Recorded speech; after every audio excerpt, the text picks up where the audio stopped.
down, your ears will be in line with your shoulders. That's it.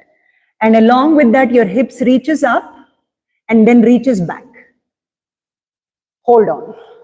Active. Okay, no weight on the hands. In fact, all the weight on your inner thighs.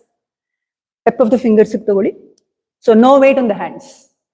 Since she's showing it on the tip of the fingers, you can understand. Tumba hip raise madidira Janvi. See her hip? It is just in level with your knee. If your hip raises too much, that means your outer thighs and inner thighs are not active. Drop down, relax. This intense hip opening practice ಮಾಡಿದಾಗ ನಿಮಗೆ ಕಾಕಾಸನ improve ಆಗುತ್ತೆ. ಅಲ್ಲಿವರೆಗೂ improvisation ಬರೀ arm strength ಇಂದ ಆಗುತ್ತೆ ಅಂತ ಇಟ್ಕೋಬೇಡಿ. ಆಯ್ತಾ? Now see the kakasana drill. So heel up, hip up. ಕೈ ತಗಲ್ಸ್ಕೊಂಡು ವಾಪಸ್